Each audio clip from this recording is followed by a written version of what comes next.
আল্লাহ নবী বলেন মুরু আওলাদাকুম বিসসালাত ওয়া হুম আবনাউ 7 সিনিন ওয়াদরিবুহুম আলাইহা ওয়া হুম আবনাউ 10 ওয়া ফাররিকু বাইনাহুম ফিল মাদাজি'। উম্মত তোমার সন্তানগুলোকে 7 বছর হইলে নামাজের আদেশ দাও, 10 বছর হইলে প্রয়োজনে তাকে নামাজের জন্য বেদ দিয়া পিটাও।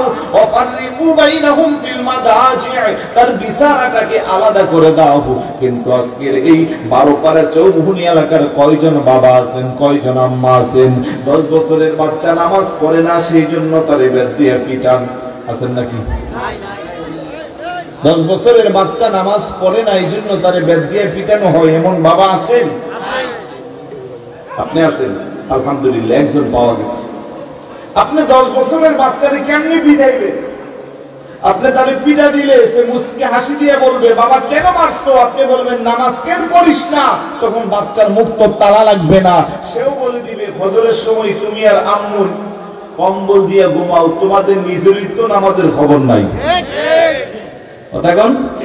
তাহলে সন্তানগুলোকে নামাজি বানাতে গেলে আগে আব্বা আম্মার নামাজ পড়া দরকার আছে না নাই? আর একটু জোরে বলুন, আছে না নাই? এই জন্য আব্বা আম্মা যদি নামাজি হয়, সন্তানগুলো নামাজি হয়।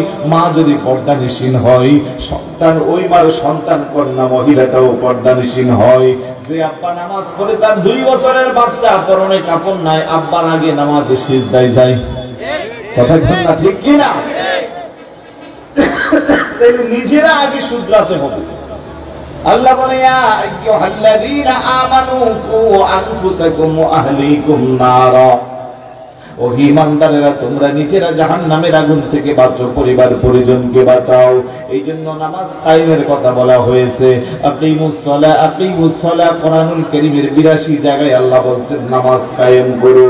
কায়েম করতে গেলে একা একা পারা যায় না, কায়েম করতে গেলে পরিবার পরিজন লাগে, এলাকার মহল্লার বাসী লাগে, সবাই মিলে যে কোনো 5 ওয়াক্ত নামাজ আদায় করবে, ঠিক তখনই নামাজ সমাজের মধ্যে কায়েম হবে। কথা কোন ঠিক কি না? পড়বেন নামাজ ইনশাআল্লাহ? 4-5 জনে ইনশাআল্লাহ বলছি, বাকিদের উপরে নামাজ ফরজ হয় নাই। এই মাত্র হাদিস শোনালাম, 7 বছর হইলে নামাজের আদেশ দাও, 10 বছর হইলে প্রয়োজনে বেদ দিয়া পিঠাও। তাহলে এখানে আমরা যারা আছি আমাদের এখনো 10 বছর হইছে না? এটা আওয়াজ দেন, হইছে না? তাহলে নামাজ পড়বো তো সবাই ইনশাআল্লাহ? আওয়াজ দিয়ে বলুন পড়বো ইনশাআল্লাহ। কয় ওয়াক্ত? 5 ওয়াক্ত। কয় দিনে? না, অনেকে চালাক আছে, কারণ 1 মাসে শুক্রবার 5টা হইলে তো এমনি 5 ওয়াক্ত হয়ে যায়। বিশেষ করে পোলাপাইনি মনে মনে খুশি, আমরা তো 5 ওয়াক্ত করি শুক্রবারে। আগের সুন্নত নাই, পরের সুন্নত নাই, টুস করে 2 রাকাত কইরা মুনাজাত নাই, মুরব্বির গর্দান ভেঙে যায়। এরকম মুসল্লি আছে না নাই? ওয়া আকিমিস সালাতা তারাফাইন নাহারি ওয়া যুলাফাম মিনাল লাইল ইন্নাল হাসানাতি ইউযহিবনাস সাইয়্যাত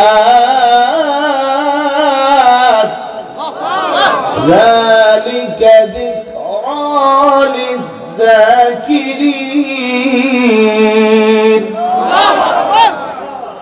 এই আয়াতের তাফসীর আছে ওয়া আকিমিস সালাতা তারাফাইন নাহার ওয়া যুলাফাম মিনাল লাইল, দিনের 2 প্রান্তে রাতের প্রান্ত প্রহরে। মুফাসসিরিন কিরাম বলেন মিলায়া 5 ওয়াক্ত নামাজ। কয় ওয়াক্ত? 5 ওয়াক্ত। 1 সপ্তাহে? 1 মাসে? কয় দিনে? 1 দিনে।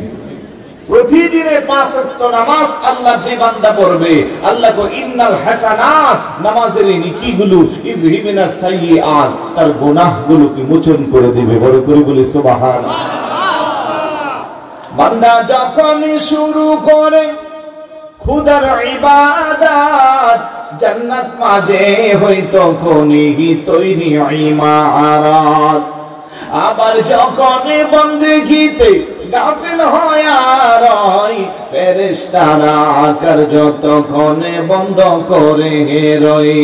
কিয়ামতে মুমিনগণের উজুর জায়গা যত নূরে উজ্জ্বল হইবে যেমনি দীপ্তি চাঁদের মতো।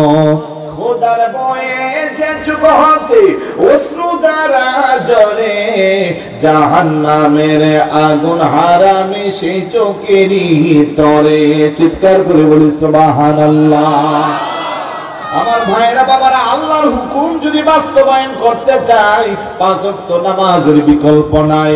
কেউ যদি বলে আমি আল্লাহর হুকুম পরিপূর্ণভাবে আদায় করি, পালন করি, পুঙ্খানুপুঙ্খানু আল্লাহর হুকুমকে মানি, আমি যদি জিজ্ঞাসা করি ভাই 5 ওয়াক্ত নামাজ আদায় করিনি, এবার যদি বলে না মাঝে মধ্যে পড়ি মাঝে মধ্যে পড়ি না, তাহলে তার দাবির সাথে দলিলের কোনো মিল নাই। কথা কোন ঠিক কিনা?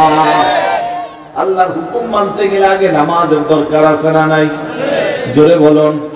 আপনি জমিনের মধ্যে নামাজ আদায় করবেন, আল্লাহ জান্নাতের মধ্যে আপনার জন্য বালাখানা নির্মাণ করবে। আপনি নামাজ পড়বেন 50, 60, 70, 80 বছর, আপনার জান্নাতের বালাখানা বিশাল বড় এরিয়া নিয়ে হইবে। আপনি নামাজে গুপ্ত পড়লেন আর গুপ্ত পড়লেন না, ফেরেশতারা জান্নাতে বালাখানা নির্মাণ করবে না। আপনি যত বেশি নামাজ পড়বেন, জান্নাতে আপনার জন্য তত বেশি বালাখানা নির্মাণ হবে। সুবহানাল্লাহ। এখন মনে মনে করবেন আমি 50 বছর নামাজ পড়ি, আমার দিকে কত বড় জান্নাত বানাইবো, 3 বছর কাজ করলেই 10 তলা বিল্ডিং উঠানো যায়। প্রশ্ন আসবে না ভাই? হাদিস শরীফে আসছে সবচেয়ে ছোট জান্নাতটা হবে দুনিয়ার 10টার সমান। কথা বুঝেন নাই? ঘুমে চাপতেছে। সবচেয়ে ছোট জান্নাতটা এই 12 পারা চৌমনি ঈদগাহ 10টার সমান বলি নাই তো, কুমিল্লারও 10টার সমান বলি নাই, বাংলাদেশেরও 10টার সমান বলি নাই। কিসের 10টার সমান? গোটা পৃথিবীর 10টার সমান হবে। চিৎকার করে বলি সুবহানাল্লাহ।